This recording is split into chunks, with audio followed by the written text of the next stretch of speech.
Сәлем достар, әдеби терапия каналында кезекті сеанс. Бүгінгі сеанста біз жазушы журналист Әзілхан Нұршайықовтың «Махаббат қызық мол жылдар» романына талдау жасайтын боламыз. Талдауды жүргізетін мен Еркежан және менің әріптесім Үміт. Бүгін бізде қонақта біріншіден Рауана Төреханова, Қазақ ұлттық университетінің тіл маманы, ғылым магистрі және PhD студент, және де Жол театрының актрисасы Нұрай Сайлабаева. Келгендеріңізге рахмет айтам, қош келдіңіздер. Бүгін бір тұшымды, бір қызықты талдау жасаймыз деген үміттемін. Жалпы роман басталған кезде мен оларды жақсы көрдім, бірақ олар мен түсінбеді деп Ербол әңгімесін бастайды ғой. Енді басты кейіпкер болғаннан кейін Ерболдың кейіпкерін талдаудан бастасақ деп отырмын. Ербол қандай кейіпкер, оның артықшылықтары қандай, кемшіліктері қандай деген сияқты сұрақтан бастағым келіп отыр. Жақсы. Жалпы «Махаббат қызық мол жылдар» бұл классика деп айтуға болады оны, бұл романды. Себебі оны оқымаған жастар жоқ деп ойлаймын. Ерболдың прототипіне келсек, маған Ербол өте қатты ұнайды, бірақ енді әр адамның өзінің қасиеттері болады ғой, ерекшеліктері болады. Ерболды оқып отырып, маған ең қатты ұнағаны ол, яғни әскерде болғандықтан, оның ер мінезділігі бар. Осы қасиеті маған қатты ұнады, және оның осы ер мінезділігі жаңағыдай әртүрлі ситуацияларда көрініс тапты. Сосын айта кететін нәрсе, Ерболды айтқан кезде, ол енді өлім мен өмірдің арасында өмір сүрді ғой, біраз уақыт соғыс жылдарында, яғни Ұлы Отан соғысына қатысты. Сол кезде мүмкін сол соғыс оған қатты әсер етті деп ойлаймын. Себебі ол жаңағыдай өмірден рахат алу, болмайтын нәрсеге жаңағыдай переживать етпеу, болмашы нәрседен проблема жасамау, осындай нағыз еркекке тән қасиеттерді мен оның бойынан таптым деп айта аламын. Сіз қалай ойлайсыз? Мен де Ерболдан осындай қасиеттерді байқадым. Ер мінезге тән қасиеттер байқалған жалпы кітапта. Және де қызға деген бір ерекше қарым-қатынас, мейірбандық, ақкөңілділік, өте ақкөңілділігін байқадым мен кітап бойынша. Содан кейін сол Қыздарды өте қатты сыйлайды. Қыздарды өте қатты сыйлайды. Қатты мен өзім осы уақытқа дейін мен әйел адамды сондай жоғары дәрежеге көтерген шығарманы оқыған емеспін. Өйткені ол 30 қыздың алдына келген кезде айтады ғой, мен сендер үшін күрестім ғой, мен сендер үшін барымды салдым ғой. Ойлаймын, осы уақытқа дейін мен шынымен бір шығармада қазақ әйелдерін, қыздарды жалпы осылай қатты көтерген бір шығарма болмапты негізі. Өйткені ол өзінің несінде де айтады ғой, менің әйелім, менің дінім махаббат, тәңірім әйел деп қатты жоғары қояды. Әйел адамды, өйткені әр қызды сол кезде оның көзіне барлығы бір сұлу болып көрінеді ғой сол кезде. Содан кейін барып ол айтады ғой, біреу пұшық екен, біреу кішкене басқаша екен деген сияқты. Мүмкін ол сондай әдемілікті көре алмады ғой, ол 4 жыл бойы ма? Мысалға 4 жыл бойы көре алмағандықтан мүмкін әйел адамның несін жақсы сезінген сияқты болды да маған. Қадір қасиетін, ол мысалға соғыстан кейін біреулер адамшылықтан айырылып келеді, немесе адамшылықпен қалатын адамдар бар. Ербол сол өзінің адамшылығын сақтап қалған бір жан ретінде көрінді маған. Қандай жағдай болса да ол адамшылығын сақтап қалды. Өйткені соғыста адамшылықты сақтап қалу ол оңай нәрсе емес негізі. Романда қыз кейіпкерлер өте көп қой, және біреуін жамандаған бір несі болмайды. Тіпті Зайгүл деген қыздың өзін модашыл, сән қой, жігіттерге қызығады деп айтып келеді да, бірақ жақсы қасиеттерін көрсетіп кетеді ғой. Оның үстіне басынан бастап өте көп детальдар жазылады да. Мысалы, романда кейбір адамдар үшін бұл қызық емес шығар. Мысалы, біз сендім барлығымыз жасөспірім кезде оқыдық қой ол романды. Неменеге оның бәрін жазады деген сияқты ой туындайды міндетті түрде ол. Бірақ мен қазір өсе келе оқыған кезде менде басқаша әсер болды да, жаңағы соғыстан келгеннен кейін осы кішкентай нәрселердің өзін бейбітшілікті аңсап келдік деген бір сондай бір атмосфераны бергісі келген шығар деп ойлаймын. Және бір сөзі бар ғой, мен соғыс кезінде журналист, осы соғыс біткеннен кейін мен журналист боламын деп мақсат қойғам. Яғни оны өлтірмеуге, сол соғыста өлмеуге итермелеген осы бір өзінің бір мақсаты болған сияқты. Ол да бір қазір коучтар айтып жүргені ғой, егер өлгің келмейтін болса, алдыңа белгілі бір мақсат қой, сол мақсат сені өлтірмейді деген сияқты. Вот соны әдемі келтірген неде. Оның өлмеуінің себебі сол. онда неге Салиманы ұстап қалмады? Жаңа кесіп айтады ғой. Жоқ, ол менің ойымша оған барлығы әсер етіп кеткен сияқты сол кезде Салимаға. Өйткені оның анасы жазды ғой. Анасы хат жазды ғой, сен менің бағымды байлама, сен менің қызымды олай жасама. Ол өлем, енді ешкім өзіне кепілдік бере алмайды ғой, өле ма, тірі қала ма. Бірақ мен ойымша осы кезде ол анасының айтқан сөзі оған ең үлкен талшық болған сияқты көрінді. Анасы хат жазып жібереді ғой оған. Кім? Салиманың анасы. Менің қызымның байлама. Қолын таныдым дейді ғой бірақ. Иә, бірақ сонда да енді ол қалай айтса болады, сол кезде сондай жағдай болды ғой негізі. Салиманы оның жібергені қалай айтса болады. Салиманы жібергеннің өзінде бұл тек қана өзін ғана ойламай, ол Салиманы ойлаған сияқты, Салиманың отбасын да ойлаған сияқты көрінді маған. Ол өзін өліп қалам деген онда ой болған жоқ. Ол сол кездегі ситуацияға кірді да, ол сол ситуациядан шығатын жол сол ғана болды деп ойлаймын мен ол кезде. Оның бір жағы жасықтығы да болған шығар мүмкін. Мүмкін оған айтауға оның құқығы жоқ деп ойлады. Немесе жауапкершілікті алғысы келген жоқ. Жауапкершілікті алғысы келген жоқ оның, мен ойымша. Себебі егер оған сен қал қазір менің жарым бол деп айтатын болса, оған үлкен жауапкершілік болатын еді да оған. Осы жауапкершіліктен қашты деп ойлаймын. Өйткені ол да оңай емес қой. Сен бір адам емес, ол жерде 3-4 адамның сен тағдырын былай қолында ұстап тұрған сияқты болып көрінді. Ал былай жібере салу оған кішкене оңайырақ көрінді оған. Менің ойымша. Енді өстіп аудиторияға келеді, 30 қызды көреді Ербол. Және бірден көңіліне Меңтай қатты жағып кетеді. Өзін ұстауы, тәрбиелілігі, сөйлеуі, тіпті бірден Меңтай көмектесіп кетеді. Лекцияңыз жазып берін, қасыма отырыңыз, сөйтіңіз, бүйтіңіз деп. 8 жыл бұрын жазылған бір студенттің мақаласын көріп қалдым да, сонда неге қыздардың барлығы Меңтай сияқты бола алмайды? Соншақты қиын нәрсе ма деген сияқты бір ашынып жазғаны бар да. Сіздер қалай ойлайсыздар? Меңтай сияқты қыздар қазір бар ма? Меңтай қандай? Және ол керек, сондай болу керек па? Мен ойлаймын, Меңтай сияқты қыздар бар біздің арамызда. Дәл Меңтай сияқты болмаса да, Меңтайдың ең жақсы қасиеттерін жинаған қыздар бар деп ойлаймын арамызда. Жалпы мен ондай қыздармен кездесіп жүрмін. Себебі мысалы, енді университетте сабақ бергендіктен қыздар филология факультетінде қыздар көп қой бізде.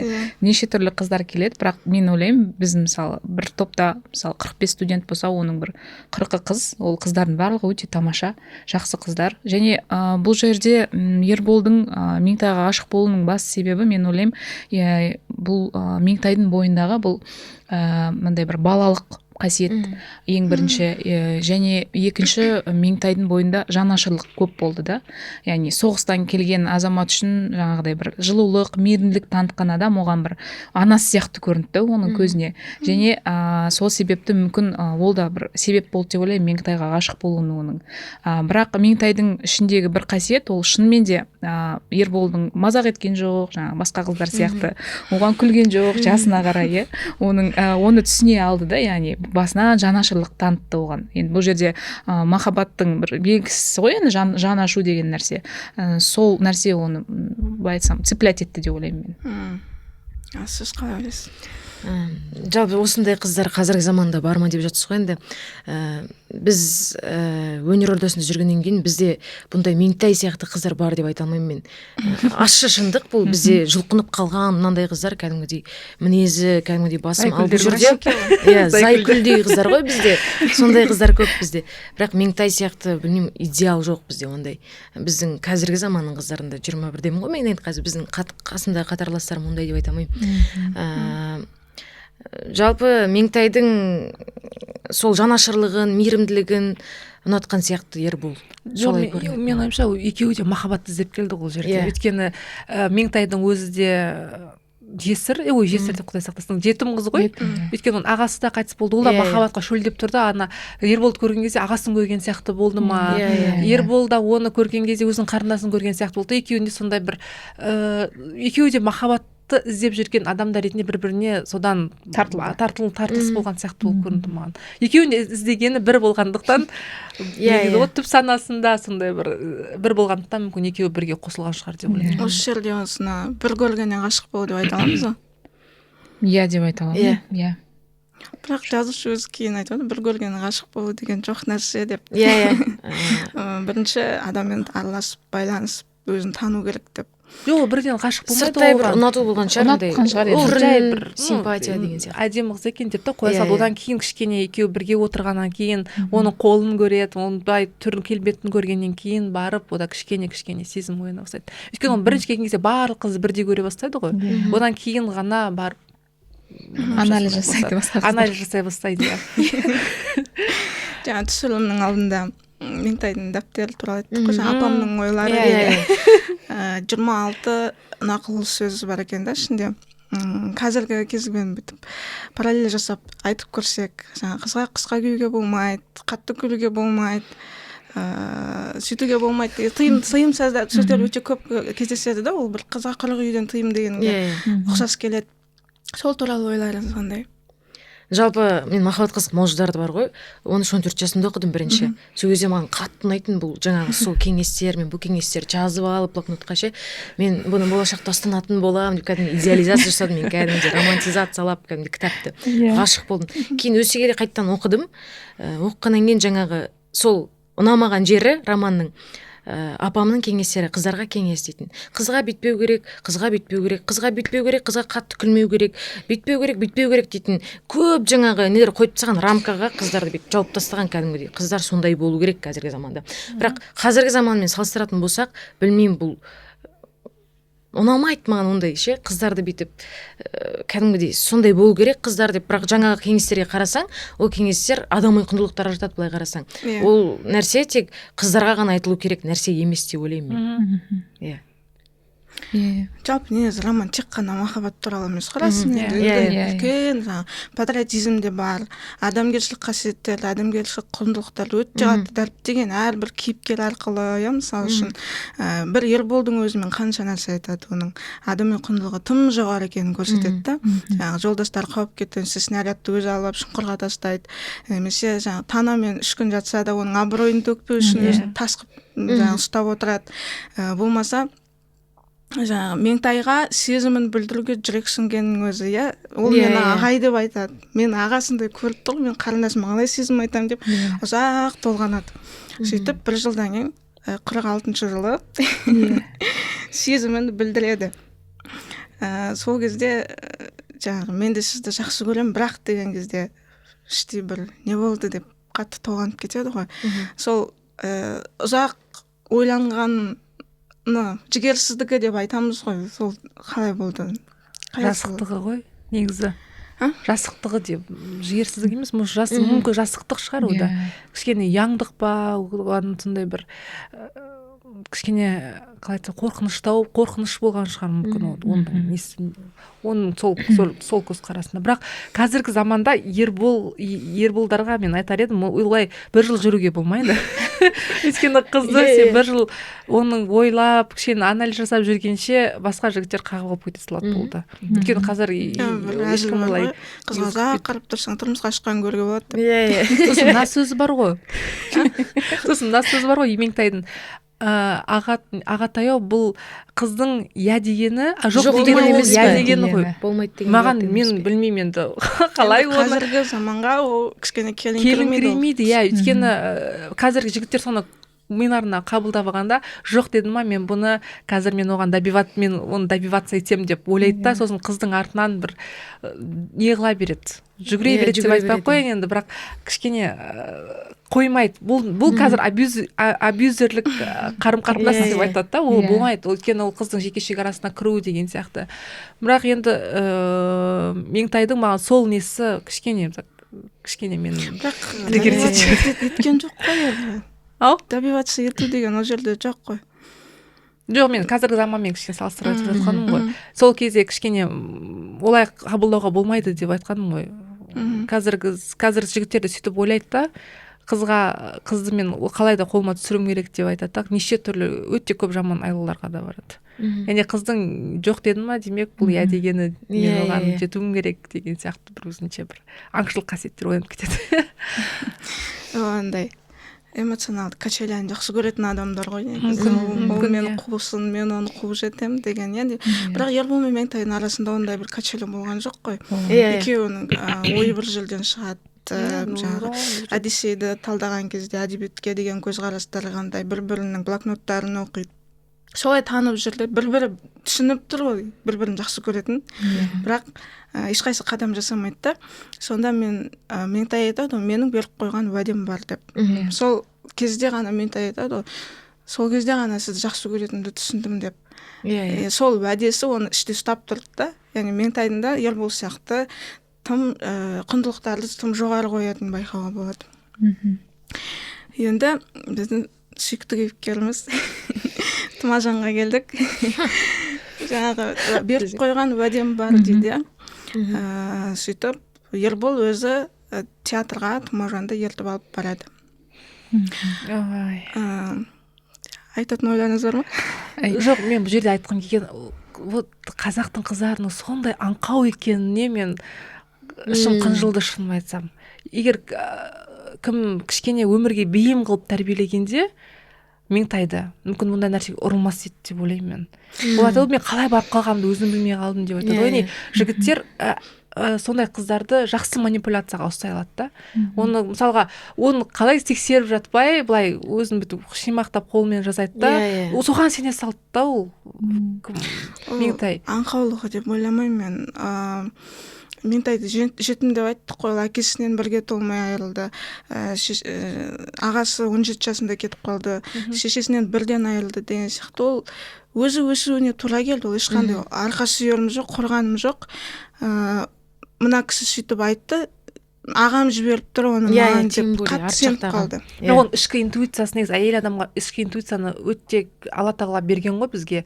Сол кезде іші оның бәрі қаламай тұрды ғой негізі. Бірақ сонда да қалауынан тыс нәрсе жасады да. Және мен ойымша бұл кішкене Меңтайдың кішкене несі сияқты болып көрінді. Артын ойламағаны сияқты болып көрінді маған. Сол ситуацияға ғана енді да болды. Ары қарай қалай болады, бұл қандай жігіт, бұл мен қалай болуға болады деген сияқты ондай ой болған жоқ. Ондай неде болған жоқ деп ойлаймын. Ситуацияға Меңтай ғана кінәлі деп ойлайсыздар ма? Жоқ, мен ойлаймын ол Ерболмен сөйлесті ғой негізі. Солдан кейін Тұмажанмен кездесті ғой. Сосын ол жазады ғой, егер де сіз сол кезде маған уәдеңізді бұз десеңіз мен бұзатын едім ғой деп айтады ғой. Сондықтан Ерболдың бұл жерде кішкене жаңағыдай жасықтығы да әсер етіп кетті да оған ше. Мүмкін егер де ол жерде Ербол жоқ, сен маған ұнайсың, бірге болайық десе, Тұмажанда да шанс болмайтын еді да ол нәрсеге ше. Сондықтан бұл ситуацияда әсер етіп кетті да. Кейін Меңтай өкініп жазады ғой, сіз маған жоқ деп, менімен бірге болам деп, Тұмажанға жоқ деп айтсаң, мен келісетін едім ғой деп өкінеді ғой, қатты өкінеді сол жерде. Бұл жерде Ерболдың тағы да мен алғысы келмеген сияқты, жауапкершілікті алғысы келмеген сияқты болып көрінді. Қорқытты ол. Егер қалай мен оған қазір сертіңді бұз деп айтатын болсам, ол менен кейін бақытты бола ма, болмай ма деген сияқты бір сондай бір тербеліс болған сияқты ода. Сөйтіп сондай бір үлкен жауапкершілікті алғысы келмеген сияқты. Мүмкін мен аңқаулығы деп ойлаймын. Ербол Тұмажанмен танысқан кезде қандай жаңа мәдениетсіз деп адам деп ойлайды да. Ал Меңтайға апарған кезде не деген 200-ді дейді. Қыздың алдында қандай қаһарман, қандай сыпайы болып тұр деп көріп өзі айтып тұр. Меніңше ол Ербол кешегі Меңтайдың берген бас тартуынан кейін өзінің трагедиясына кіріп кетті да ішіне. Депрессияға да, маған жоқ деді деп. Сол детальді былай қарасын, басынан бастап айтып кетті. Қазір кабинеттің нөміріне шейін сондай деталіне қарап, соны сипаттап келеді да. Сол детальді байқамай қалды аңқау болып. Өзінің несімен мынау қандай адам, өзі 200 ғой деп айтады да, бірақ ары қарай ойламайды. Ол Меңтайға дұрыс адам ба? Оған зияны тимей ма деген ой ары қарай өрбітіп жібермейді. Өйткені ол адамның өзінің ішінде жоқ қой ондай нәрсе. Өзінің ішінде болмағаннан кейін ондай нәрсені айтады ғой, әрбір адам сондай жаман ойласа, оның ішінде сондай нәрсе бар деген сияқты. Мүмкін оның ішінде өзі сондай бір светлый дейді ғой, сондай болғанда мүмкін ондай ойға барады деп мүмкін ойламаған шығар. Өйткені өзінің ішінде жоқ ондай жаман зұлымдық Ерболдың ішінде жоқ. Мүмкін содан да болуы мүмкін. Мүмкін әскери өмірде әсер етті деп ойлаймын мен. Бұл жерде сіздер жаңа айтып жатсыздар ғой, ол мінездегі нәрсе емес, мүмкін жаңағыдай армияда, например, тәртіп бар ғой, серт деген нәрсе мысалы жігіттердің арасында өте үлкен рөл атқарады да, олар бір-біріне серт берсе, яғни ол оны орындау керек. Мысалы, себебі жаңағы соғысқа қатысқан кезде де мысалы бір-бірінің бауырларына мен қарындасыма көз қарап жүр деген секілді нәрселер, ол серт болғандықтан еркек үшін, ер кісі үшін серт деген негізі үлкен не болып табылады, жаңағыдай өмірлік жаңағыдай ұстанатын қағида секілді. Мысалы қыздардың арасында серт беру деген нәрсе жоқ қой бізде, мысалы серт беру деген жоқ, сосын мен құрбым түсінеді деп айтамыз, болмаса ренжімейді ғой деп айтамыз, ал жігіттердің арасында ондай нәрсе бар да, және ол осы ситуация оны құртып жіберді да, екі жағдайда да. Салимадан да айырылып қалды, яғни серттің кесірінен. Оған да сертіңді бұз деп айтты ғой, ол жарайды мен келісемін деп, бірақ Салима оған серт берген еді негізі бірге болуға деп. Сосын ол айтты, жоқ, сертің, мен саған ренжімеймін деп, ол өзі бұзды сертті. Ал екінші ситуацияда қайтадан сол, яғни қалай айтсам екен, сол ситуация басынан қайта түсіп жатыр да, психологтар айтады ғой қазір, ол проработка болмаған да ода Салимамен, сонымен ол қайтадан оған ситуация қайтып келіп тұр да, және ол серт болған қайтадан бір кругтың ішінен шыға алмай қалды да, себебі бізде былай ұл балаларды солай тәрбиелейді ғой негізі. Бұл жерде мен ойымша ата-ананың да рөлі да үлкен рөл атқарады, себебі олар айтады ғой, сен жігітсің, ер жігітсің, сертіңді бұзба, отаныңды қорға деген сияқты бір концепттарды миларына құйып тастаған да. Сондықтан ол шыға алмай қалды, сол жаңағы идеологиядан шыға алмай қалды. Сол идеология қатты жүрді ғой оларда. Сосын мен Тұмажандағы ананы қатты байқадым, қазақтың жігіттерінде де өкінішке орай сондай бар. Яғни қызды нәрін алғанша деп айтады ғой, неде кітапта, сонша пайдаланады да, ары қарай оған қызық болмай қалады. Көп қазақтың қыздарын солап жатқаны осындай Тұмажандардың кесірінен сияқты. Яғни артын ойламай қызбен болып қояды да, одан кейін жауапкершілікті алмай қоя салады. Одан кейін екінші нәрсе, қыз бала егер оған қарсылық білдірсе, атқа жасаса дейді ғой, одан кейін қатты ашуланып, оған айтарын айтып, яғни қыздың жоқ деген нәрсесін көтере алмай қалатын. Осы екі нәрсені қатты байқадым Тұмажанда. Өйткені қазақтың жігіттеріне де сондай нәрсе бар да, яғни қыз жоқ деп айтты ма, болды, ол қызды масқаралауға да тырысады, ол қызды артынан қалмай соның өшін алуға да тырысатын жігіттер бар ғой негізі. Ондай жігіттер арамызда негізі кездесіп жатады. Білмеймін, оның ішкі эгосы сондай қатты жоғары ма, әлде ол адам, ондай адамдардың мүмкін самооценкасы дейді ғой, өте төмен ба? Мүмкін сондай ма деп ойлаймын мен. Қарасаң қызық, ел болды. Тұмажанда жаңа әскерде болған, соғыс көрген, жаңа бір тағдырлас адамдар да, бірақ екі түрлі мүлдем мінез байқарап тұрсаң. Тұмажан ең осы кейіпкерлердің ішіндегі ең жаманы ғой. Тұмажан мен жаңа Бүркітбай дегені. Қалғандардың оны қатты жамандықпа не алмайды. Соңында соған да жаны ашиды ғой. Сол Шалғынбайға бар ғой. Енді адам өзі қандай болса басқадан соны көреді деп айтады ғой. Өзі жақсы болғаннан кейін басқалардан да жақсы нәрсе көреді. Жаңа мен сұрағым келген Алайдан, жас буынның өкілі ретінде жаңа Рауана ханым айтты ғой, жігіттердің арасында серт деген өте құнды нәрсе деп. Қазір сол құндылық әлі сақталған деп ойлайсың ба? Жоқ. Сақталмаған ондай құндылық. Білмеймін, енді мен ортам сондай болғаннан кейін ба, бізде ондай жігіттер бір-бірімен серттеседі, бәсекелеседі, бірақ соңында ол бәсекеге жаңағы сертте тұрмайды. Мысалға айта кететін жайт,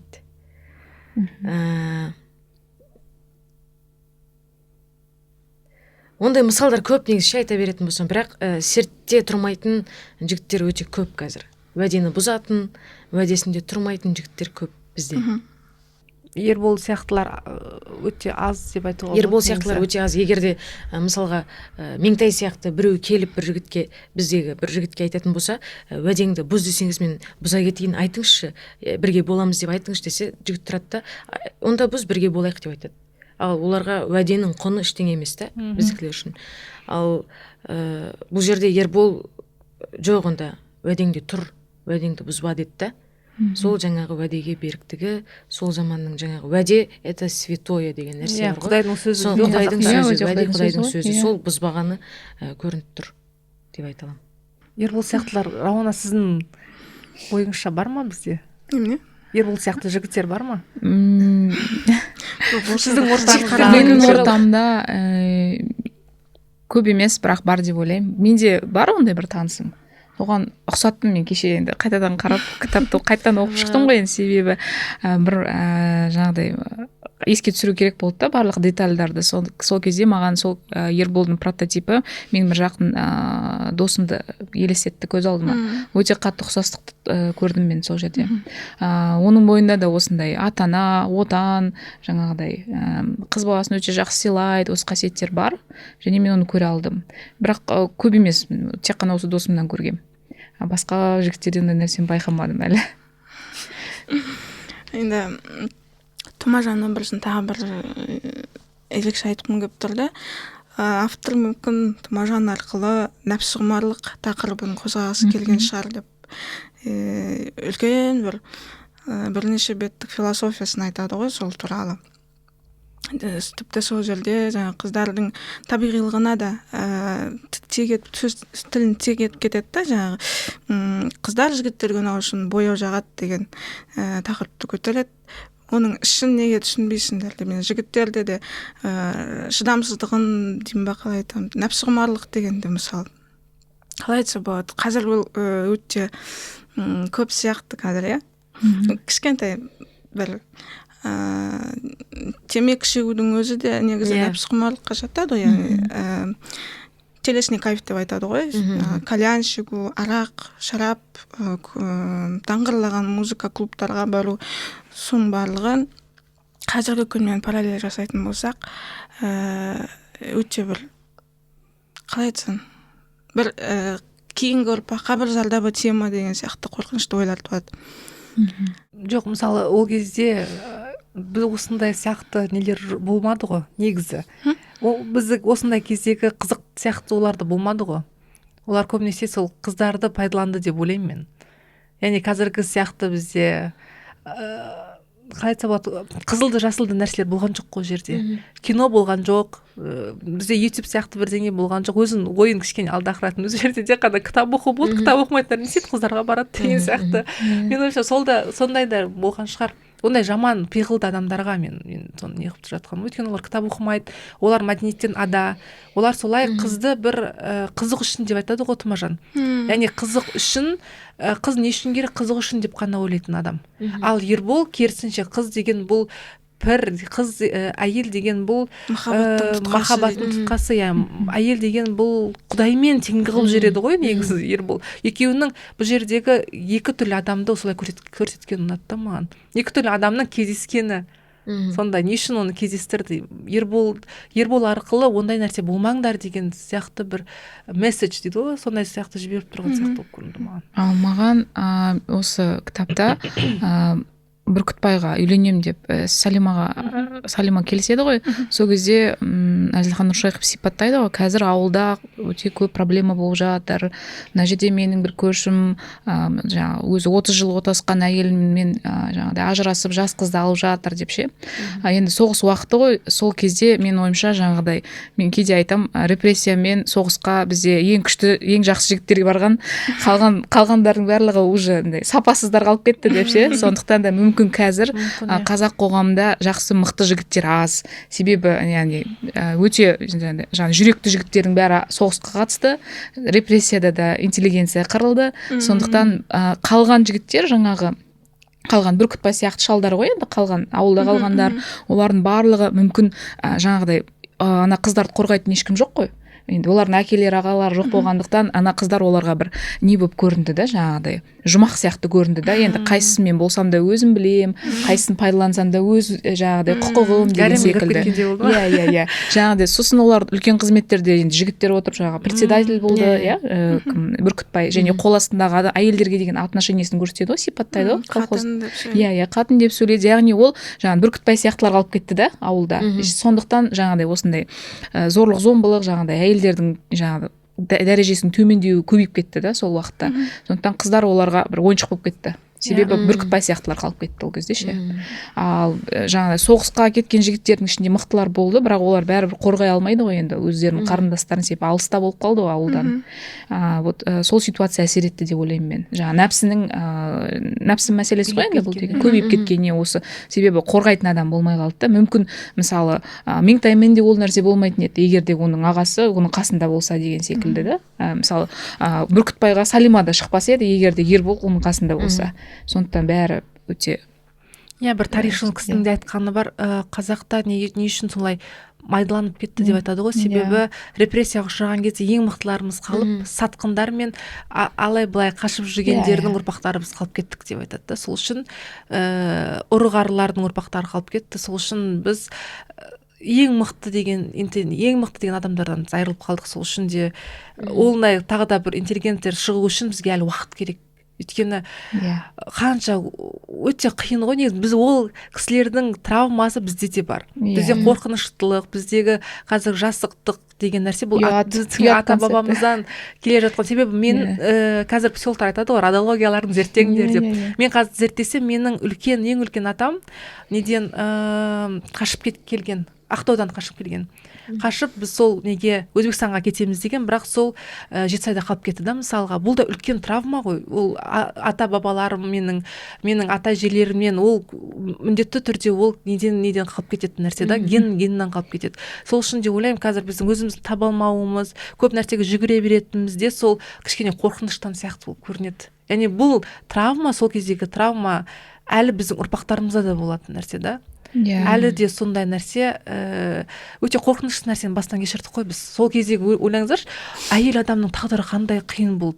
Сен барда күйеуің тастада, күйеуің білмейсің, сен өлі ма тірі ма, бала шағымен сен бір шалға бара саласың. Шалға күйеуге шығу. Сенің мамаң да айтады ғой, сен соған бар, біздің асыра, сен қызға қандай үлкен жауапкершілікті артып қояды да отыра береді мысалға.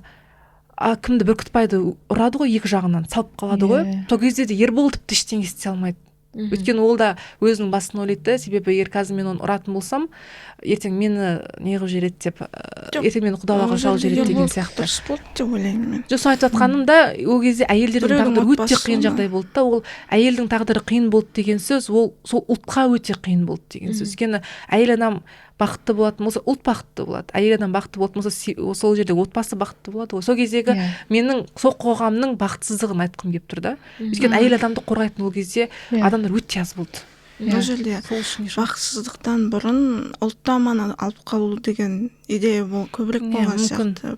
Бұрыннан бар ғой, жаңағы жас үлкен шалдар, ақсақалдар, жас қыздарды ала берген деген сияқты. Өйткені шадаспасам Төле бидің заманында болу керек, сондай ұсыныс болған. Жаңағы жас жігіттің, мықты жігіттің барлығы қайда, соғыста қырылып жатыр. Жаңағы халық санын сақтап қалу үшін сондай әрекет жасады деген сияқты ғой. Бұл жерде де енді соғыстан кейінгі заман сондай болған шығар мүмкін. Жоқ, ол жерде өйтіп сипаттамайды ғой. Ұлтты сақтап қалайық деген нәрсе болған жоқ қой оларда. Олар нәпсіқұмарлық болып кетті да. Шалдардың өздері не қыла бастады ғой, қиқулана бастады ғой, шыққанда кімді алғысы келеді. Қыздар көп болды. Қыздар көп болды, өзі біледі кімді шерт таңдаса, өйткені оған қой деп басу айтатын ешкім болған жоқ. Руслан Исы дегенді оқыған жоқсыздар ма? Руслан Исінде өте қатты осындай нәрсені қатты талқылайды. Себебі өзінше бір еркек келеді да, әр қызбен өзінше бір жатып шығады мысалға. Ол сол кездегі заманның бір үлкен трагедиясы сол болған сияқты. Әйел адам да ештеңе дей алмайды, өйткені ол сол кездегі соғыстан қайтып келген адам оған құдай сияқты болып көрінді да.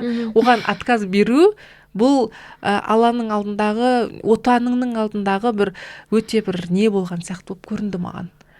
Өте бір оларға солай болып көрінді да. Оларға қарсылық жасамау керек деген сияқты сондай бір идеология болды. Өйткені ол мені құтқарды, ол менің елімді сол үшін ол жанын берді ғой деген сияқты сондай. Олар оны басқаша пайдаланып алды да. Сол кездегі соғыстан қайтып келген нелерді айтып жатырмын. Сосын тағы да бір нені айтады ғой, соғыстағы, сол кездегі соғыста Берлинге барады ғой олар. Берлинге барған кезде ол сол кезде кеңес дәуіріндегі адамдар ондай нәрсені көрмеген ғой. Берлиндегі мысалға сондай фортепианоны көрмеген, мысалға солай посылкалар жіберіп жатты дейді ғой. Ербол ештеңе алған жоқ дейді. Сол кезден де мен байқадым да, Ерболдың тек қана адамгершілігінің ең үлкен дәрежесі ғой. Сенің алдыңда қанша алтын тұр, сен бірақ ол менікі емес. Яғни қазақтың ала жібін аттама, біреудің ала жібін аттама деген нәрсені өте қатты сақтаған да. Ешқандай алмайды. Сонда бір қойындап дер ма, соны біреу алшы осыны деп қолына ұстатып жібергеннен кейін барып мен сыйлығым деп ал дегеннен кейін алады ғой. Сол кездегі Ерболдың ең үлкен қасиеті мен осы деп білдім да. Қандай үстінде алтындар болса да, ол біреудің заты, ол өзінің ата жауының заты болса да ол қалған жоқ ол нәрсені.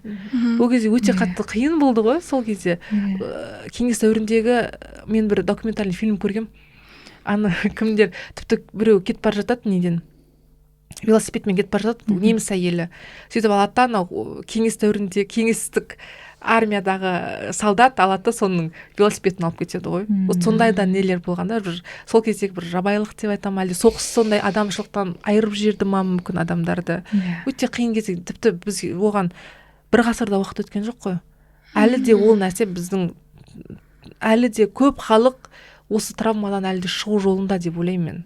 Ұрпағымен қосып, одан кейін сол адамдармен қосып, әлі де сол шығу жолындамыз. Соғыс кезінде тағы шаруаның барлығын әйел адамдар істеді ғой. Мүмкін ол жағынан да бір әсері болған шығар, мен әйелге жұмыс істемеймін деген. Мысалы, ер кісілер жағынан айтатын болсақ.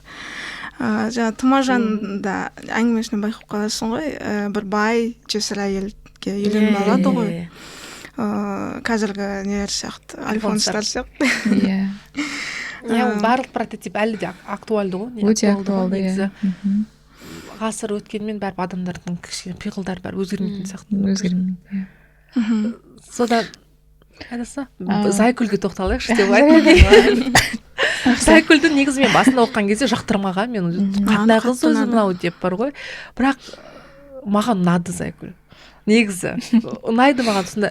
Яғни ол өзінің не қалайтынын білетін қыз, және ол өзін қорғай алатын қыз.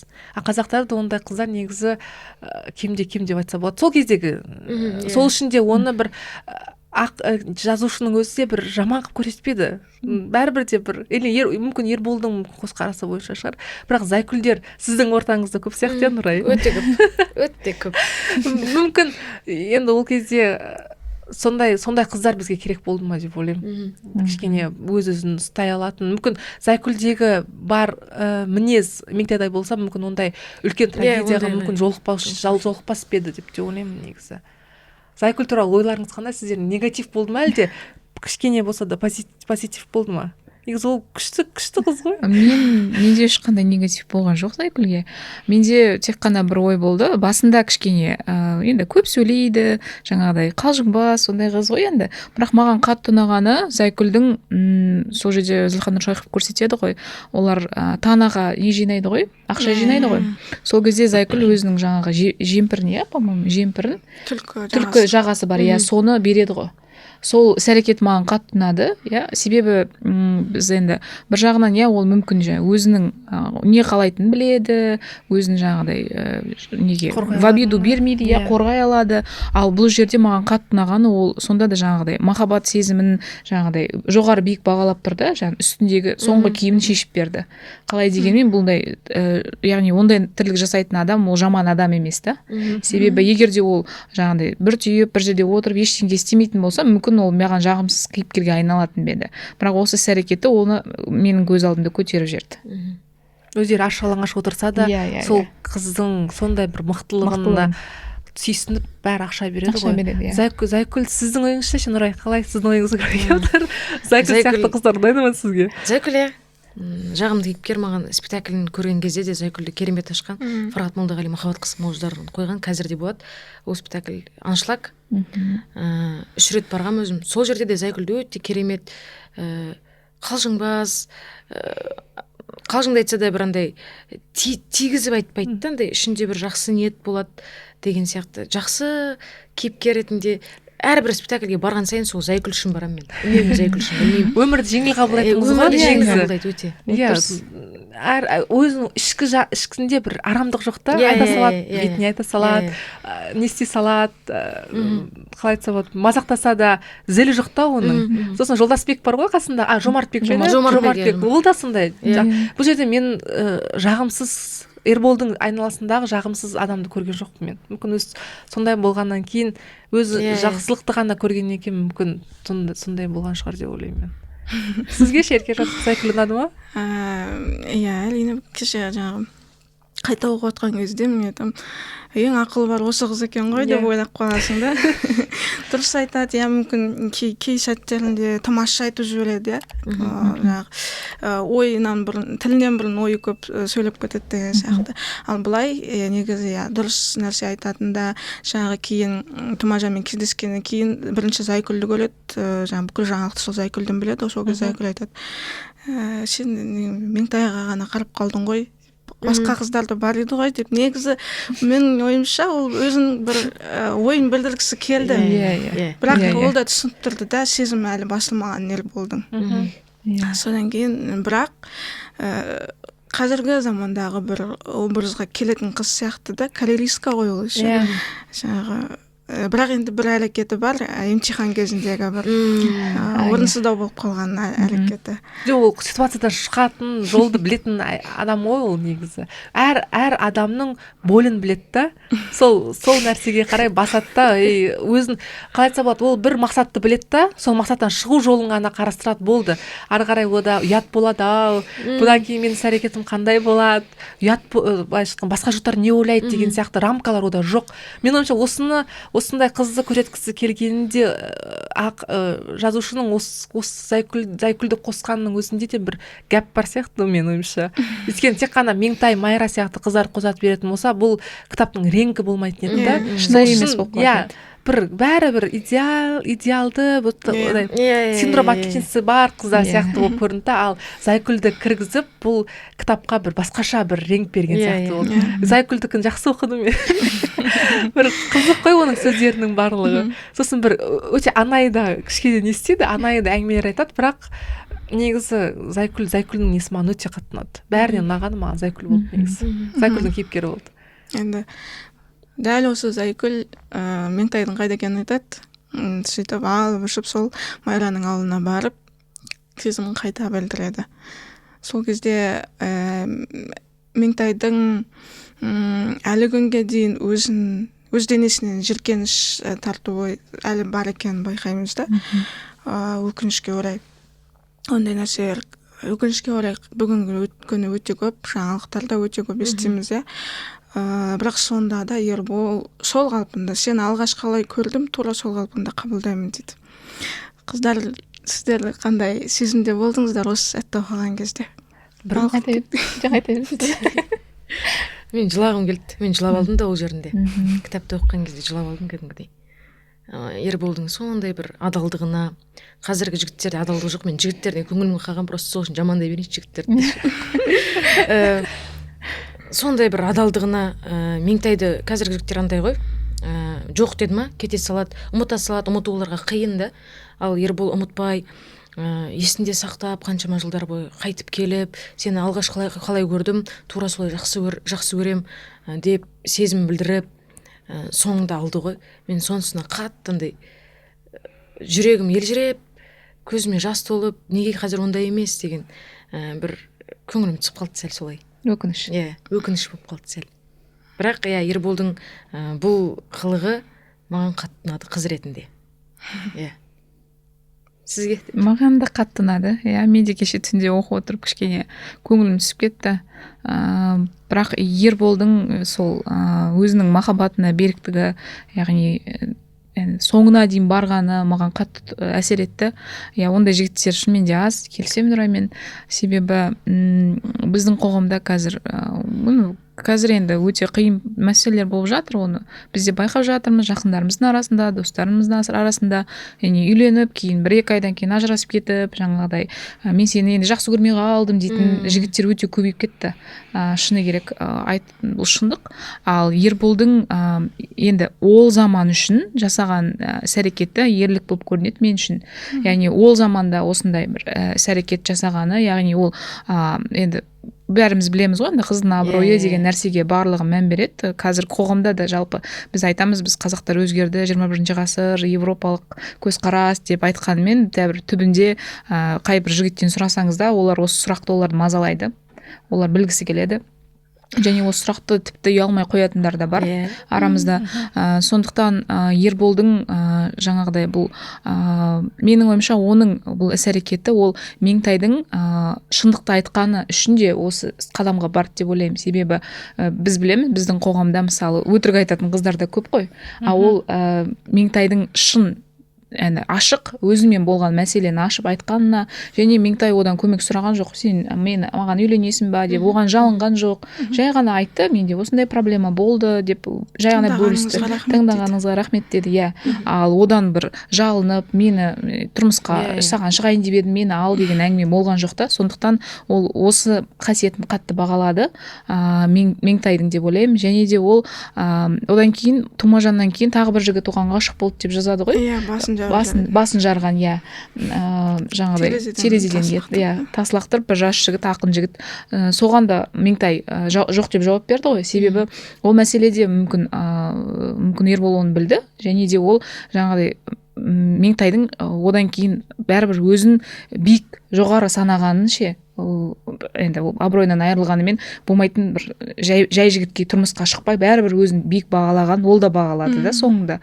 Сондықтан мен ойлаймын, Ербол оның тәндік мақсаттары емес, адами құндылықтар үшін оған сөз салды деп ойлаймын. Сондықтан әдемі пікір. Бір блогер шықты ғой, табу деген. Неге? Сондай бір анонс оқыдым да, бір блогер өзін сондай бір жігітке алданып қалып, одан кейін басқа жігітке тұрмысқа шыққанын айтады. Кәдімгі ашықша айтады барлығын. Сол кезде өзіне қол жұмсағысы келгенін, қанша суицидтік сондай жағдайлар болғанын, содан кейін ешкім оны табалайды деп қорыққанын, сосын қазір күйеуін кездестіріп бақытты екенін айтып, ол мен осыны айтып өнеге көрсеткім келді деп айтады. Өзінің бұрынғы қателіктерін емес, одан кейін де өмірі бар екенін көрсеткім келді дейді. Астындағы комментарийларын оқысан әлі де біздің қоғамда сондай бір үлкен проблема екенін көрсетеді да. Әлі де біздің қоғам үшін оны табалап жатқан аналар болды, әйелдер болды. Мен соны ойлаймын да, қалай қорықпай жатады осындай нәрселерді. Өзінің қыздары бар, өзінің бұйырса немерелері болады, мысалға өзінің сіңілдері бар, қарындастары бар. Ондай нәрсе жазуға, ондай нәрсе айтуға және қызды табалауға, қыздың тәрбиесіне тиісуге ешкімнің құқы жоқ.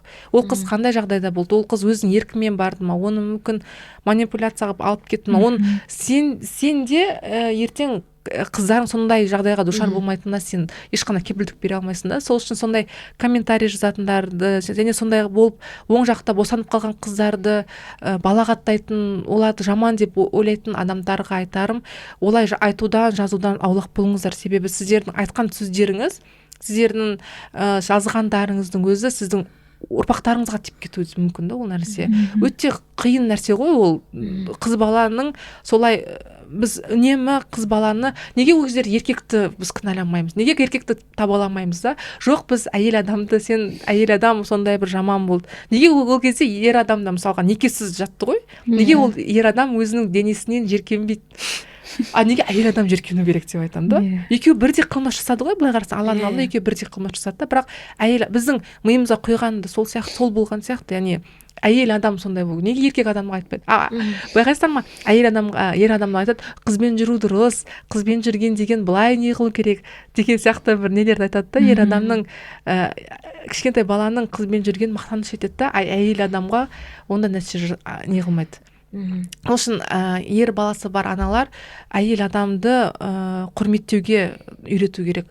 Сен ертең шеке баспен кетесің емес, сонымен бірге бақытты болу керексің, сонымен бірге сен ары қарай отбасы болып кету керексің деген сияқты. Қызды кішкене болса да солидарность деген нәрсе болу керек та.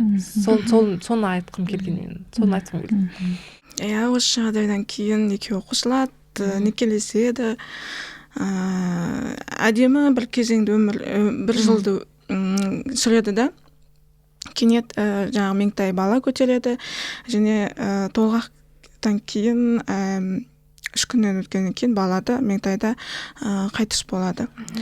Бұл жерде жаңа айтып кеткім келген сериал бар ғой, қазіргі заманауи неге түсірілген сериалда баланы тірі қалдырады. Мүмкін ол бір жаңағы әр баланың өмір сүруге құқығы бар деген бір идеямен жасаған шығар, мүмкін сценаристер жаңашыл ерекшелік қосқысы келген шығар. Бірақ сол осы кітап махаббат қызық мол жылдар 71 жылғы бестселлер деп айтамыз ғой, ең көп тиражбен шыққан кітап екен да. Тіпті кітап сөрелерінде бітіп қалып қайта шығартуға тура келген сондай бір кітаптардың бірі. Сол кезде барлығы Нұршайықовтың өзі айтады, бәрі маған Меңтайдың өліміне ренжіді деп. Неге өлтірдіңіз деп. Мен де ренжимін мысалға. Иә.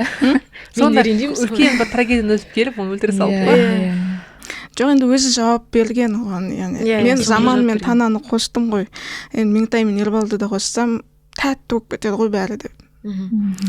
Бірақ одан кейінгі тағы бір сөзі бар, сендер трагедия деп Меңтайдың өлімін ғана неге қабылдайсыңдар дейді да. Ол Меңтай қанша жақынынан айырылды, Тұмажаннан азап көрді, соның бәрін трагедия деп неге қабылдамайсыңдар деп ренжіген тұсы бар екен. Енді егер өлтірмегенде қандай жаңағы оқиғаны қалай байланыстыруға болар еді деп ойлайсыздар, немесе жаңа қандай сезім болды негізі сол кезде. Мен 14-15 жаста оқыдық қой, маған қыздар келіп оқышы, мен жыладым деп тұрып ұсынды да, мен жылаған жоқпын. Мен ойладым, мүмкін менде бірдеңе дұрыс емес деп ше. Сіздерде қалай болды? Мен жас кезімде оқыған жоқпын ол кітап. Мүмкін жас деп болатын шығар. 20 жасымда оқыдым, енді қазір одан бері 10 жыл өтіп кетті. Кеше оқыған кезде менде бір өкініш болды. Шынымен де енді қыз тағдырын соңында осындай бір жаңағыдай өліммен аяқтағанына кішкене қынжылдым да. Бірақ бір жағынан қуандым, себебі қуанғаным ол бәрібір ол Меңтай Ерболға қосылды ғой. Мен ол екеуі қосылмайды деп оқыған едім да, бұрын оқымай жатып бітірмей жатып екеуі қосылмайтын шығар деген өкініш болды да. Кеше қайтадан оқып қайтадан есіме түсіргеннен кейін ойладым, бәрібір олар бірге болды ғой, ең бастысы сол ғой деп ше. Және де ол Ербол бір өте мықты іс жасап кетті да. Ол оның яғни некелесіп, оны жаңағыдай әйел ретінде дәрежесін көтеріп, ана ретінде бір жыл болса да, бір күн болса да, яғни махаббат сыйлап, оны құрметтеп, оның өмірінің соңына дейін оны сыйлап, оған осындай бір сыйлық жасап кетті да. Сондықтан мен сол үшін де кішкене естелік жасап кетті, жақсы естеліктер. Сондықтан қуандым, бір жағынан. Нұрай, сен не дейсің? Мен білмеймін, көп кітаптарда хэппи-эндпен аяқталады ғой енді. Бақытты болады, соңында бәрі күшті болады деп аяқталады. Көп кітаптарды дегенде, мен оқыған кітаптарда. Қазақ әдебиетінде Қазақ әдебиетінде жоқ бірақ ондай. Қазақ әдебиетінде өмірі қыздарды бір жарайды. Сол соңында хотела хэппи-энд күшті бәрі деп, бірақ соң осылай аяқталды. Бірақ соңында осылай аяқталғанына мына кісі айтқандай қуаныштымын негізі. Бірақ бір өзінің несін айтады, сұхбатында айтады ғой, бір үлкен кісі оқыған ғой осы кітапты, соңында Меңтайдың өлгенін естіп, ол кісі кәдімгідей үлкен шал кісі ғой, дәрі ішіп жүрген ғой, валидол ма сонда дәрі ішкен ғой, шыдай алмаған ғой Меңтайды сондай керемет қылып оқып, не істеп, сіз неге үйттіңіз, мен дәрі ішіп жібердім тіптен сон өлген оқыған кезде деп. Сол кезде мен ойымша бұны өлтіргеннің де бір несі бар сияқты, бір кішкене бір идеясы бар сияқты. Бірақ өзі айтады ғой, мен негізі басында ойлағам дейді, депутат Меңтаймен ең мықты деген бір журналист Ерболды екеуін белгілі бір съезде екеуін кездестіріп сондай бір басқаша келтірем деп ойлағанмын, бірақ мен махаббатқа қиянат жасағым келген жоқ деп айтады. Яғни мен осы махаббат арқылы қыздарға осындай жағдай болса да, ертеңде өмір бар, ертеңде Ербол сияқты сендерге жігіт жолығады, ниеттерің түзеңдер деген сияқты бір месседж қалдырып кеткісі келген сияқты екеуін қосу арқылы. Егер мүмкін қосылмаса, қыздар бұдан кейін болды, біз осындай жағдайға душар болдық, бізді қайдағы бір көгала қойдай біреу бізді алып, сол бізді өміріміздің соңына дейін сондай бір құрбан боламыз деген сияқты бір ой болмасын деген ниетпен мен ойымша екеуін қосқан сияқты. Негізі басында оның өзінің басқаша ойы болған. Бірақ енді өлтіргенде де бір не бар сияқты, енді өзінің әр адамның өзінің, әр жазушының ішінде өзінің бір қияли бір әлемі бар ғой, сол әлеміне мүмкін солай сыйғызған шығар. меңтайды өлтіріп, тіпті ұрпақ та қалдырмайды ғой одан, баласын да өлтіреді ғой. Иә. Алдында Гаухартас талдағанда айттық қой, Салтанат өзінің өлетінін өзі шешіп қойды деп. Осы жерде де оның күнделіктерінен байқауға болады. Мен өлсем балаға жақсы қара, ол мамаң кім десе Меңтай деп айтады, сөйтіп. Былай қарасаң, Салтанатпен ұқсастығы бар, иә, жаңағы эстетикаға деген, сұлулыққа деген ғашықтығы, иә, мысалы Пенелопаны қалай бір дәріптеп жаңағы талдау жасайды оған.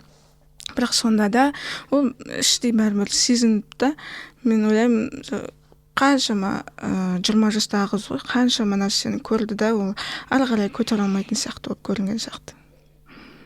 Болды, жеттім, осы бір шыңы болды, мен ары қарай өле берсем болады деген сияқты. Осыған да шүкір деген сияқты. Ары қарай өлсем де арманым жоқ деп айтады ғой қазақтарда, мүмкін сондай бір не болған сияқты. Және мен тағы да бір тоқталып кеткім келген заман мен тананың махаббаты. Тана басында қатты жылап жүрген кезде Ербол келші деген кезде Ерболға барады ғой түнде. Және екеуінде бір сондай нәпсі құмарлық пайда бола бастаған кезде Ербол өзін тежейді. Және Танаға да солай айтады. Мен осындай кезде, мен осы жерде заманмен бірге жатқан едім деп. Сол кезде Тананың өзінде жаман болады. Бір қатты өкінеді да ол нәрсесіне. Одан кейін 3 күн бірге екеуі бір бөлмеде жатқанмен де ешқандай екеуі де бір-біріне несет. Мен ойымша Тананың сол кездегі әрекеті сіздердің ойыңша не үшін ондай әрекетке барды деп ойлайсыздар? Мен нәпсі құмарлық болып кетті ме, әлде жылулық іздеп кетті ме, әлде басқа нәрсе ме? Мүмкін ол әлі де бір іштей үмітпен жүрді да, ол әлі тірі шығар деген үмітпен жүрді да, бірақ сол үмітін сөндіру үшін бір жағдай істегісі келді. Мүмкін соны Ербол істейді деген ой болған шығар. Мен солай ойлаймын. Үмітін соңына дейін өлтіріп, заманды да сонымен бірге өлтіргісі келген, өзімен бірге көміп тастағысы келген сияқты болды. Ішіндегісі сезім. Ішіндегі сезім. Қазір қыздар солай күте ме? Әскерге кетеді ғой жігіттер.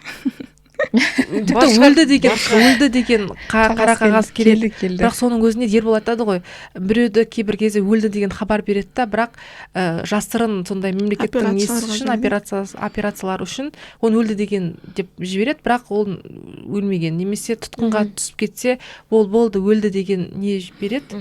Бірақ содан кейін заманды неғанда маған қатты қынжылтты, сол кездегі не ғой енді, саясат қой. Ол аман есен келеді, өлейін деп келеді былай жатқанда. Оны тағы да абақтыға жабады. Себебі сол кезде сондай болған. Яғни сен сол кезде неде болдың ба? Пленда дейді ғой. Тұтқында болсаң, сен шпион. Парадокс та былай жатқанда. Сен өзіңнен өзің сол барып тұтқынға түспейсің ғой. Сол кезде кеңес өкіметінің ең үлкен бір сұрапыл саясаты ғой.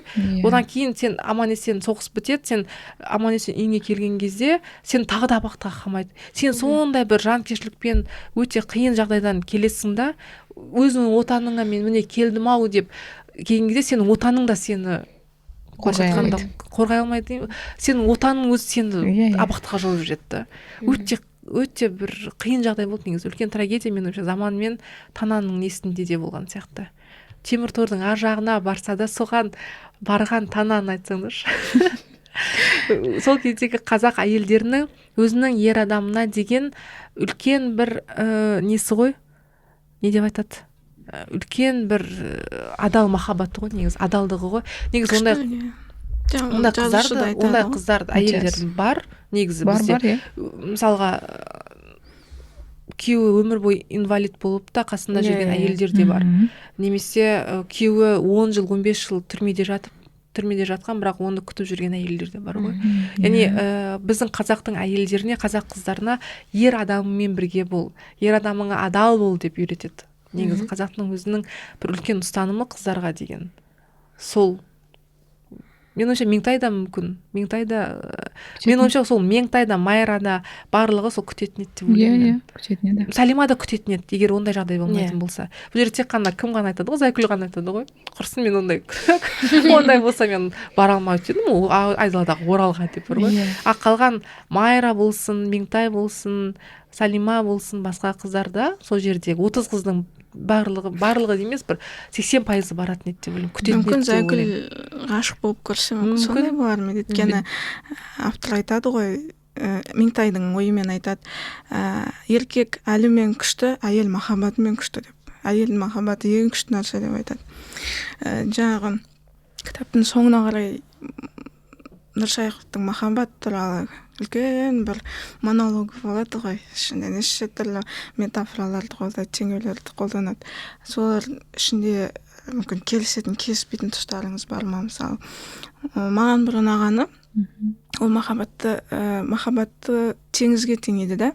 Сен оны адам теңізге түспей тұрып, оның тұщы не ащы екен, немесе астыңда терең түбінде не бар екенін білмейсің.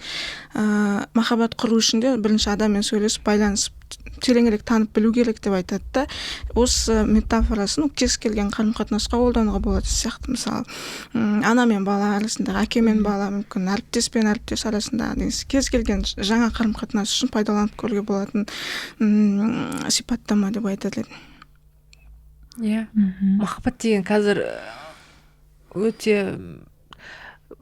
қазір андай нарықтық заман болып кетті ғой. Сол үшін қазір психологтардың өздері айтады ғой, тек қана жүректеріңді тыңдамай, ақылдарыңды да қосып, бірге ақылдасып барып шешім қабылдаңдар. Өйткені сен эмоциямен сондай бір сезімнің жетегіне кететін болсаң, сен ұрынып қалуың мүмкін деп айтады. Себебі біздің эмоциямыз деген лапылдап тұрады да, ол белгілі бір уақыттарда сөніп қалатын болды. Махаббат деген нәрсе ол үнемі лапылдап жана беретін нәрсе емес. Мен өзім 5 жыл тұрмыстағы әйел ретінде айтайын, ол міндетті түрде оны жандырып тұру керек. Ол кәдімгі иман сияқты ғой. Иманды да сен белгілі бір отын жағып тұрмасаң, кітап оқу арқылы, өзіңнің жақсы істерің арқылы жандырып тұрмасаң, махаббат та сондай. Яғни сен оған белгілі бір әрекет жасамайтын болсаң, ол махаббат өшеді де сөнеді де қалады. Екі жақтан, екі тараптан да.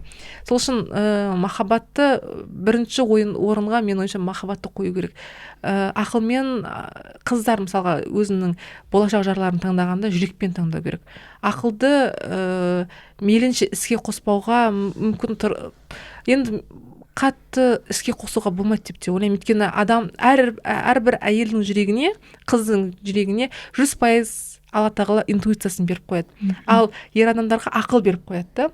Яғни сенің интуицияң ешқашан сені алдамайды. Егер ол жігітке деген сенің кішкене болса да ішіңде бір кірбің болатын болса, ол адамға жолауының қажеті жоқ. Яғни кейбір тұрмысқа шыққан кезде тұрмысқа шығайын ба, шықпайын ба деп ойланып жүреді ғой. Демек ол Алла тағала саған керек емес деген сияқты белгі беруі мүмкін. Яғни сол кезде шынымен адам таңдаған кезде жүректі тыңдау керек. Егер жүрегің сені ешқашан алдамайды негізі. Ақылды қосатын болсаңдар, ойбай, бүкіл жерге барып келуге болады негізі. Сол сияқты мен ойымша да Ербол да Меңтай да жүрегін таңдаған сияқты. Егер Ербол ақылмен әрекет жасайтын болса, сол кезде қазақтың жігіттері сияқты әрекет жасайтын еді. Яғни қазір мен оны алатын болсам, жұрт не ойлайды, бұл қыз деген болды ғой деген сияқты. Ол тек қана жүрегін тыңдады да. Сол жүректің әмірімен ғана ол кетті. Меңтай да солай. Жұрт ертең не ойлайды деген сияқты ой болған жоқ. Ол жүрегімен сол екеуі бір-бірін сол жүрек тыңдау арқылы ғана. Махаббат деген жүрек дейсіз ғой.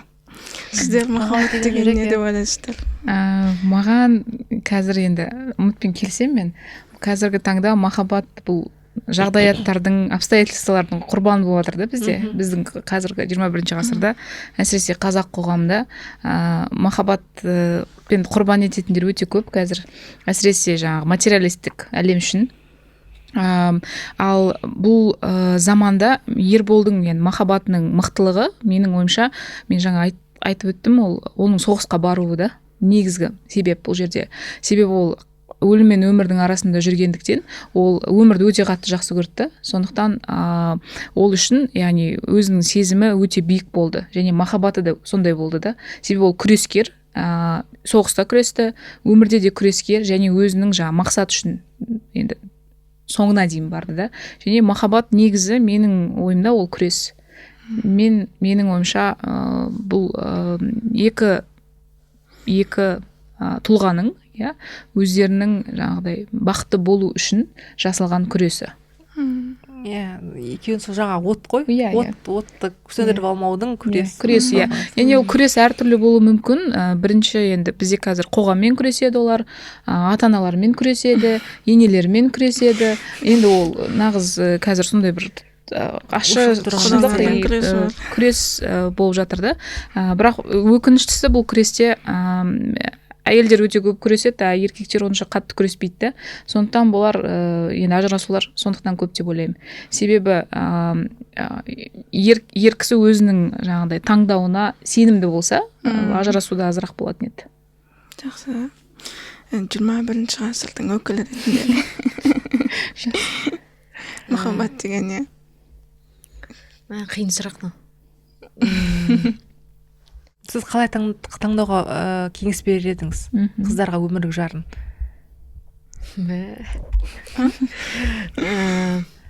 Өмірлік жарын? Иә. Жарайды онда. Сол жүрек арқылы дер едім, жаңа сіз айтқандай. Сіздің айтқаныңызға толық келісіп отырмын негізі. Ойларымыз бір жерден шығып жатыр. Мен айтайын десем, айтып қойып отырсыздар.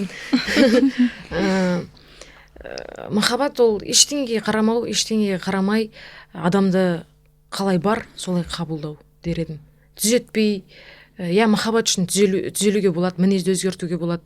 Бірақ бойыңдағы қасиетті толықтай қабылдай алатын адамды таңдау керек сияқты өмірде. Сені қалай бар. Енді мен осылай бармын деп бүкіл мінезін жаман мінезін көрсетуге болмайды, бірақ негізі әйел адам мен ер адам қосылған кезде екеуі екі түрлі болып қосылады, бірақ 10 жылдан кейін қарасаң ерлі зайыптылар бір-біріне ұқсап тұрады ғой. Мысалы өзіміздің ата-анамызды алып қарасақ та, екеуі ұқсап кеткен екеуі.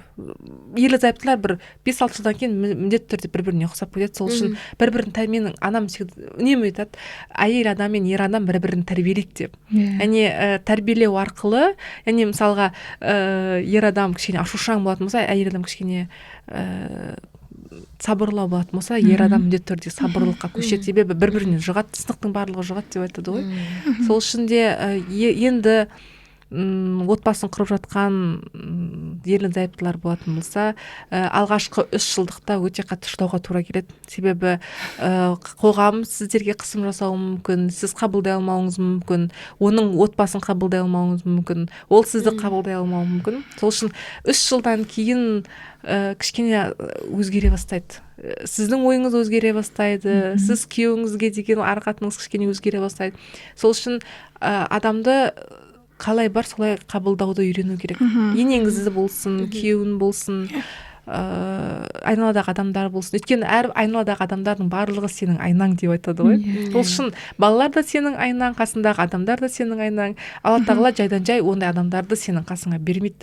Сол үшін де әйел адам бірінші өзін дамыту керек. Өзін дамытқаннан кейін қалған нәрселер оңай шешілетін сияқты. Сол кездегі қазақ әйелдерінің де ең үлкен проблемасы сол болған сияқты. Өйткені ол кезде психолог болған жоқ, іштен тынып жүрді да, ауруға ұшырады. 40 жасында олар тіптен 60 жастағы әйелдердің кейпінде болды да. Сондай нәрсені көріп тастағаннан кейін өте қиын жағдай болған сияқты сол кезде оларға. Енді осы романдағы мен соңғы пікір айтайын, махаббат туралы. Романдағы кейіпкерлермен байланыстырып, яғни Заман мен Тана, Меңтай мен Ербол, және Зайгүлді де қосар едім, ол да тұрмысқа шықты ғой. Махаббат деген теңдік тіледім.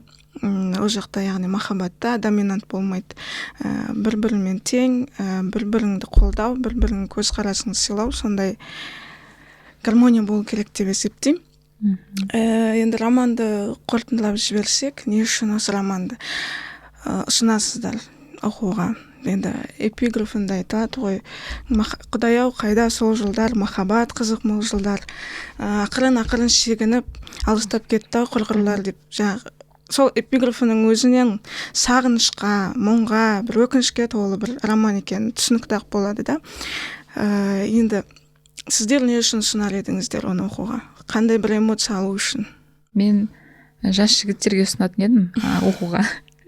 Себебі менің ойымша қызың қазір жас буынға, жігіттерге осындай бір ер жігіттік мінез жетіспейді, Ерболдың бойындағыдай. Енді оның жасқаншақтық деп қабылдамадым мен оны сертке беріктік деп қабылдадым да.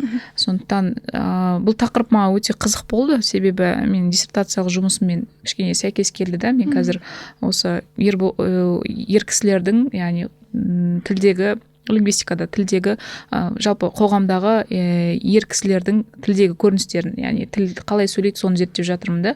Және маған жалпы сол уақыттағы енді картина мира, енді әлемнің бейнесі, тілдік бейнесі сол уақытта ер жігіттерді, Ербол сияқты жігіттерді сертке берік, ер жігіт, енді қорқақ емес, батыр жігіттер, осындай қасиеттерді алғыларыңыз келсе, сондай болғыларыңыз келсе, және де қоғамдық пікірмен өмір сүрмей өзіңіздің бақытыңыз үшін күрескіңіз келсе, осы романды оқуға кеңес берер едім, әсіресе жігіттерге.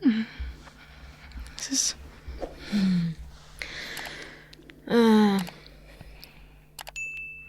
жай ғана махаббатты көргілеріңіз келсе, осы кітапты оқыңыздар дер едім. Қысқадан қысқа.